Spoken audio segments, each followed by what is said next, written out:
Bom dia ou boa noite, povo de Deus, tudo bem, minha gente? Então, minha gente, quartou dia 6, dia da transfiguração do Senhor. Olha que dia importante, minha gente, tá? Branco, glória, prefácio próprio, ofício da igreja, da festa, perdão. Numa nuvem luminosa apareceu o Espírito Santo. E a voz do Pai se fez ouvir: Este é o meu Filho muito amado, no qual eu coloquei todo o meu amor. A festa recorda a transfiguração de Jesus, narrada pelos evangelhos sinóticos, Mateus, Marcos e Lucas. Evangelhos sinóticos são evangelhos parecidos, minha gente, tá? O único evangelho que tá fora aqui é o evangelho de João, que é diferente, tá? Celebrada originariamente no Oriente, foi estendida a toda a igreja pelo Papa Calixto III em 1457. Diante dos apóstolos Pedro, Tiago e João, o Senhor fez resplandecer sua glória futura e a plenitude da nossa adoção de filhos.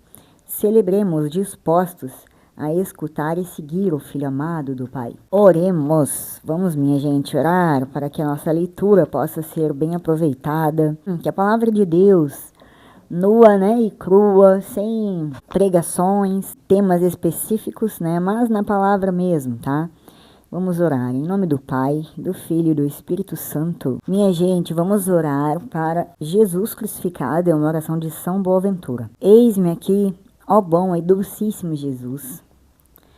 Me coloco reverente em vossa presença e vos suplico, com todo o fervor de minha alma, que vos digneis gravar no meu coração os mais vivos sentimentos de fé, esperança e caridade, verdadeiro arrependimento de meus pecados e firme propósito de emenda, enquanto vou considerando com vivo afeto e dor as vossas chagas, tendo diante dos olhos aquilo que o profeta Davi já vos fazia dizer.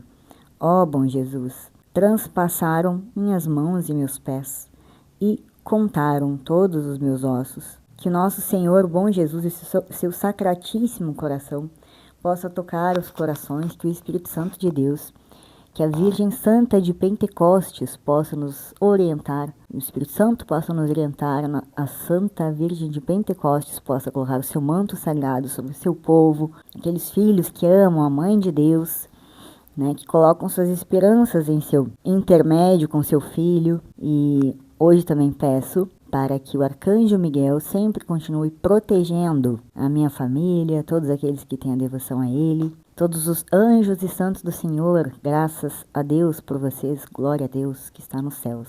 Amém. Então, minha gente, leitura. Hoje na leitura nós temos outra opção, que não é Daniel, mas eu vou ler Daniel, tá? O profeta Daniel. Antigo Testamento, capítulo 7, do versículo do 9 ao 10, depois 3 e 14. A leitura opcional é Pedro, se você quiser ver, segundo Pedro, do capítulo 1, tá? No versículo 16 ao 19. Então, lá na leitura diz o seguinte: deu tempo de pegar sua Bíblia já, Leitura da profecia de Daniel. Eu continuava olhando até que foram colocados uns tronos, e um ancião de muitos dias aí tomou lugar. Sua veste era branca como neve, e os cabelos da cabeça como lã pura. Seu trono eram chamas de fogo, e as rodas do trono como fogo em brasa. Derramava-se aí um rio de fogo que nascia diante dele. Serviam-no milhares de milhares e milhões de milhões, assistiam-no ao trono.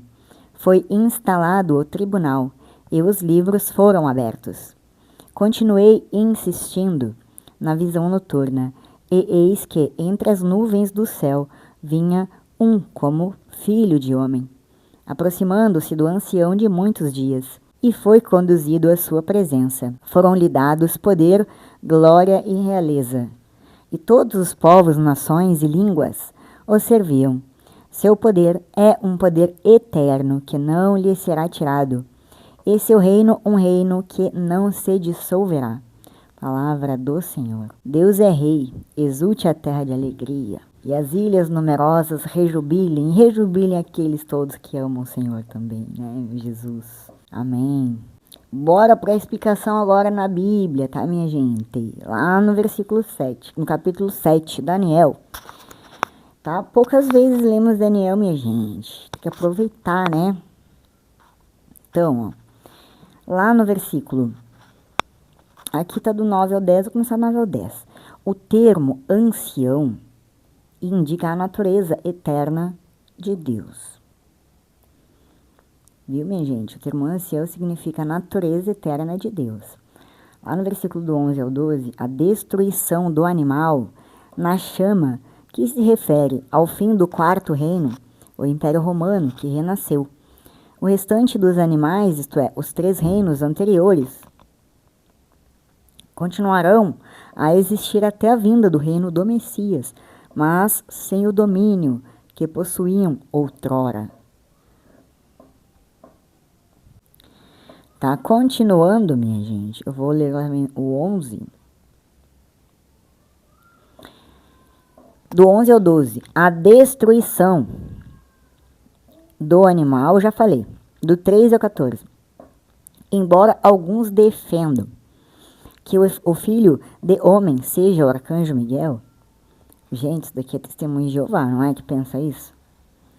Ou uma personificação coletiva dos santos do Altíssimo, este alguém é nada mais e nada menos que o próprio Messias divino, que consumará o destino da humanidade. Você vai ver em Salmos capítulo 8 e Hebreus capítulo 2, versículos 5 ao 18. Jesus interpretou esta expressão como um título messiânico e fez uso dela para se referir a si mesmo. Posteriormente, os rabinos a consideraram um dos nomes do Messias. Depois, gente, fechou aqui, ou continuemos? Continuemos.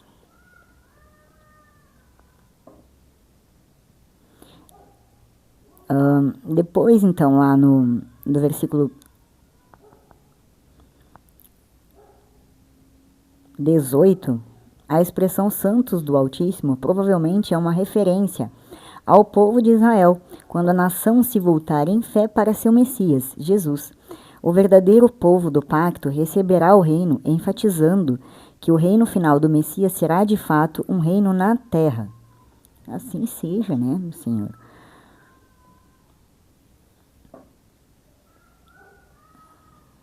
Então, minha gente, agora a terceira parte da nossa explicação. E vamos então para a explicação. Lá temos a interpretação católica. Sempre eu vou trazer a interpretação do catecismo. E, em primeiro lugar, a realeza de Deus, né, minha gente? A visão enfatiza a soberania, né? E a realeza de Deus sobre todas as coisas, demonstrando que Ele é o juiz supremo e eterno. A realeza de Cristo, a figura, né, do Filho do Homem é identificada como Jesus, o Messias, que recebe o poder e o reino eterno de Deus, estabelecendo o reino de Deus na terra. A esperança messiânica, a passagem reforça a esperança messiânica judaica e reinterpretada pelos cristãos como a realização da promessa em Jesus Cristo. Escatologia, a passagem tem implicações escatológicas, indicando o fim dos tempos e a vitória final de Deus sobre o mal. Aleluia! Então aqui, ó, nessa interpretação de Daniel, é uma profecia sobre a realeza de Deus e a vinda do Messias. Então se pode contar que Jesus vai voltar. Você vai estar vivo até lá, nós não sabíamos, né, minha gente? Por isso que procure ressuscitar enquanto você está vivo. Nasça em Cristo enquanto você está vivo. É possível? Sim. Você vai morrer tentando. Essa é a sacada principal, né, minha gente? Vamos para a segunda agora, para o Evangelho de Lucas, capítulo 9, do versículo 28 ao 36. Eis meu filho muito amado, nele está o meu bem-querer. Escutai-o, todos vós. Que lindo, gente. Proclamação do Evangelho de Jesus Cristo segundo Lucas. Naquele tempo, Jesus levou consigo Pedro, João e Tiago e subiu a montanha para rezar. Enquanto rezava, seu rosto mudou de aparência e sua roupa ficou muito branca e brilhante. Eis que 2 homens estavam conversando com Jesus. Eram Moisés e Elias. Eles apareceram revestidos de glória e conversaram sobre a morte que Jesus iria sofrer em Jerusalém. Pedro e os companheiros estavam com muito sono. Ao despertarem, viram a glória de Jesus e os 2 homens que estavam com ele. E quando esses homens se iam afastando, Pedro disse a Jesus: Mestre, é bom estarmos aqui. Vamos fazer 3 tendas, uma para ti, outra para Moisés e a outra para Elias. Pedro não sabia o que estava dizendo. Ele estava ainda falando quando apareceu uma nuvem que os cobriu com sua sombra. Os discípulos ficaram com medo ao entrarem na nuvem. Vocês imaginem a situação, minha gente? Não dá para não imaginar. Da nuvem, porém, saiu uma voz que dizia: Este é o meu filho, o escolhido. Escutai o que ele diz. Enquanto a voz ressoava, Jesus encontrou-se sozinho. Os discípulos ficaram calados e naqueles dias não contaram a ninguém nada do que tinham visto. Palavra da salvação. Minha gente, eu também ficaria caladinha, tentando processar, né? Processar. Você imagina a situação, né, minha gente? Nessa hora você vai perguntar, mas e o Espírito existe? Porque eles estavam vendo ali, né, Isaías e Moisés, e eles iam saber que era Isaías e Moisés, gente. Eles não conheciam Isaías e Moisés. Né? Que eu saiba, ninguém sabe como é que era Moisés nem Isaías, né? Vamos agora para a nossa segunda parte da nossa leitura, tá? Que é a explicação. Então, continuemos, minha gente. Lá no versículo... Então, nós estamos em Lucas. Vou colocar aqui. Lucas, no capítulo... Minha gente de Deus. Sobre Pedro, João e Tiago, ver nota em 8, versículo 8. Capítulo 8, versículo 51 a 53. Sabia.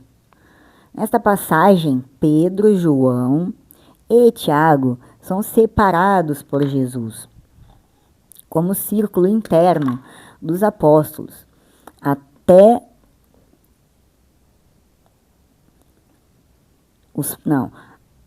Nesta passagem, Pedro, João e Tiago são separados por Jesus, como círculo interno dos apóstolos. Minha gente, uma coisa é certa. Nós estamos em 2025. Tá? O tempo é contado por conta de Jesus, né? Isso a gente sabe. Então, imagina antes, né? Que ele não era contado. Deus, a gente sabe, né? Eu sou, né? Desde muito antes, né? Desde Moisés, lá no início, né? Então, muitos anos se passaram, muitos milhares de anos se passaram, e Jesus nasceu, né? Da Virgem Santa, da bendita, aquela que foi amada porque viu graça, né? Que Deus viu graça nela. Ela foi escolhida entre tantas mulheres, meu povo, para ser a mãe do nosso Senhor. Anos e anos, você acha mesmo que Deus escolheu assim qualquer útero? E outra coisa, minha gente, para poder receber nosso Senhor Jesus Cristo em seu ventre, Maria tinha que ser santa. Lembremos-nos disso. Mas vamos para o que interessa, a importância dessa transfiguração. Vamos agora entender mais um pouquinho o que fala o catecismo, né? Então, a revelação da glória divina, primeira coisa que você não pode esquecer, que a transfiguração é vista como uma teofania, né? Uma manifestação da glória de Deus, mostrando aos discípulos a verdadeira natureza divina de Jesus e sua filiação a Deus. Confirmação da missão de Jesus, a aparição de Moisés e Elias, figuras importantes do Antigo Testamento, confirma que Jesus cumpre as profecias e a lei, sendo o Messias esperado, chamado à obediência, a voz do céu, escutai-o, né? Estávamos falando, minha gente, Jesus Cristo, Deus, né? Em carne e osso, demorou muito para nascer de Maria. E você acha que até uma vírgula, né, faz toda a diferença, minha gente?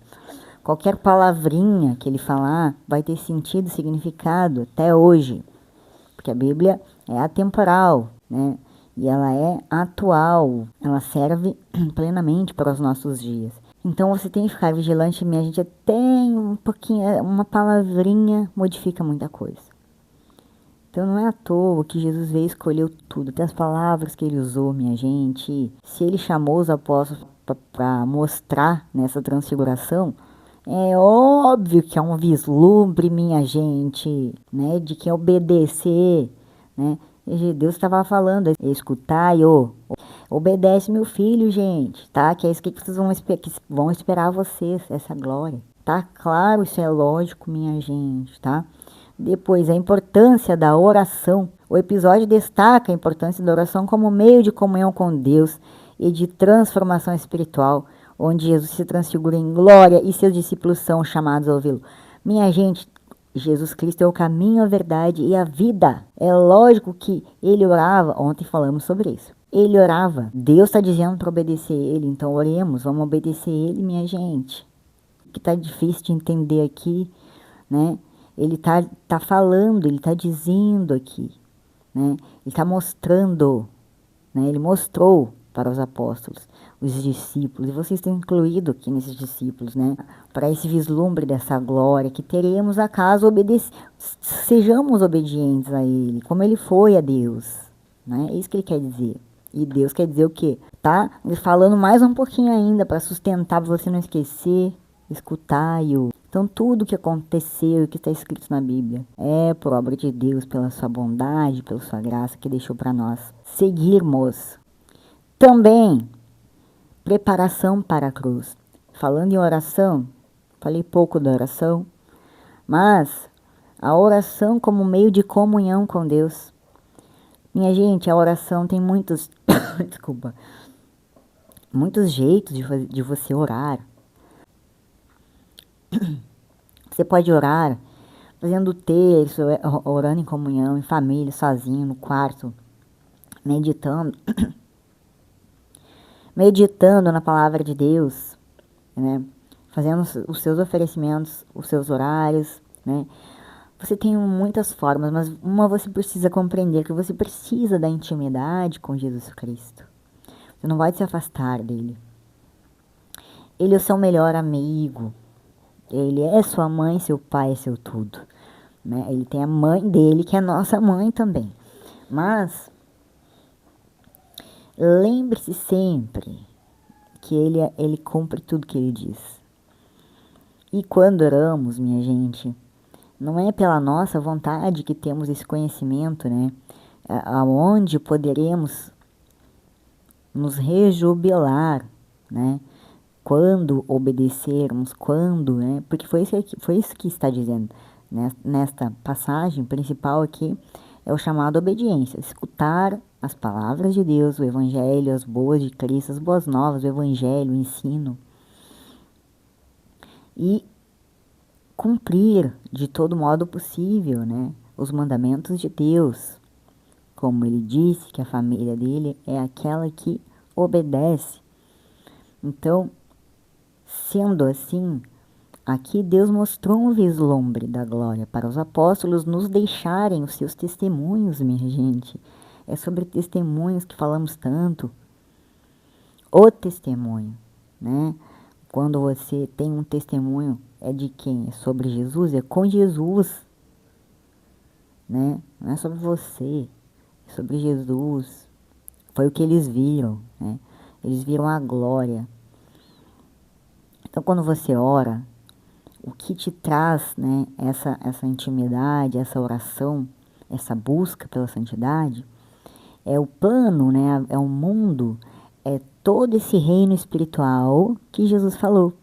Jesus é quem vai, o Espírito Santo de Deus, nosso Deus Pai, trabalhando em comunhão, né, que vão sim, com certeza, trazer os dons. O Espírito Santo com certeza vai te trazer os dons, né, te dando assim conhecimento, né, para o quê? Para o reino de Deus.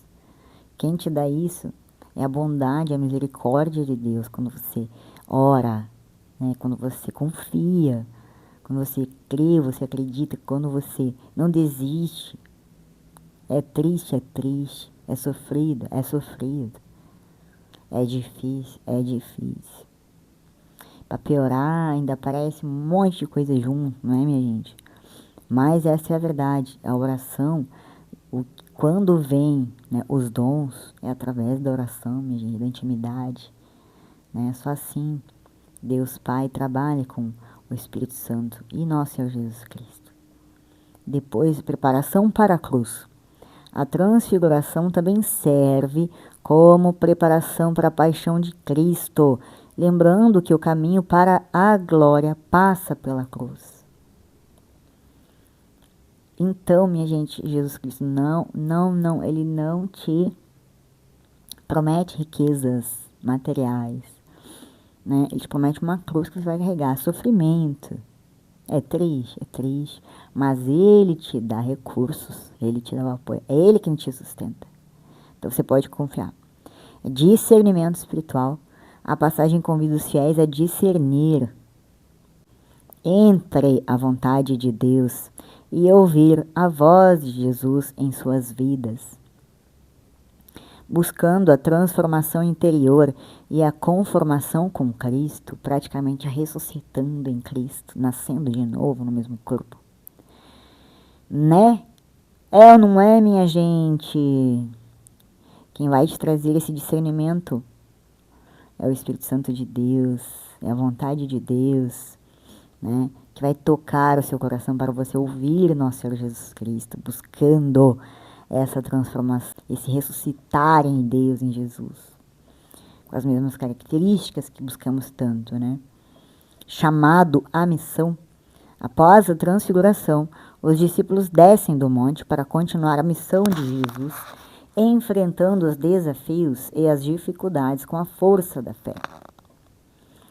Jesus ainda não tinha ressuscitado, né? Eles viram Jesus transfigurado. Estavam preparando Jesus para a crucificação. E mesmo com tudo que eles viram, Pedro voltou, eles voltaram para a vida anterior. Jesus teve que voltar. Já falamos daquele tema, né? Jesus teve que voltar para conviver com eles de novo, minha gente, para poder orientar. O amor de Deus é muito grande. Deus fala de Jesus como seu escolhido, pois Jesus aceitou o seu papel. Além disso, os discípulos de Jesus devem ouvi-lo. O que ele disse sobre si mesmo e o que está para acontecer é a vontade de Deus. O que ele diz sobre o discipulado também deve ser levado em conta. Então, é isso que estamos falando, meus amigos. Esta passagem serve para os tempos atuais. Ela não muda em nada, né? Para os tempos de hoje. Hoje você pode sim também viver na glória. E enquanto vivo você pode ressuscitar sim. Você vai sofrer? Vai. Porque quando a gente renuncia às coisas do mundo, quando a gente renuncia a muita coisa que para Deus não vale nada, para o ser humano é difícil, porque ele ainda tem muita dependência física de um tudo, né? Mas com muita oração e força de vontade, a Trindade vai trabalhar, sim, né? E o Espírito Santo, então, para que você cresça em fé, para que você cresça, né? Cada dia mais, tenha mais vontade, mais sede do pão da vida, que é Jesus. Né, minha gente? Tá muito clara essa aqui, né? Essa mensagem. Nem vou ver reflexão hoje. Falei o que veio no coração, conforme as palavras aqui, que não tem outra coisa, tá? Aqui, né, minha gente? Eu espero que esta palavra tenha sido de valia, que ela chegue até aquele que necessita, que Jesus possa levar a palavra até aquele que necessita. Mais uma vez eu agradeço, Senhor, meu bom Jesus, por eu poder servir, Senhor, poder ser instrumento da palavra santa. Amém. Meus amigos, até amanhã com a graça de nosso Senhor Jesus. Quinta-feira, eu até vou dar uma olhadinha. Quinta-feira, a leitura. Números. Você vai ter, vamos ver se vai ter algum santo. Vai ter sim, minha gente. São Sisto e São Caetano. Mas eu acho que é... mesmo dia também. Tá, mas vamos falar sobre eles, com certeza. Que seja um tantinho assim. Amém? Shalom, shalom.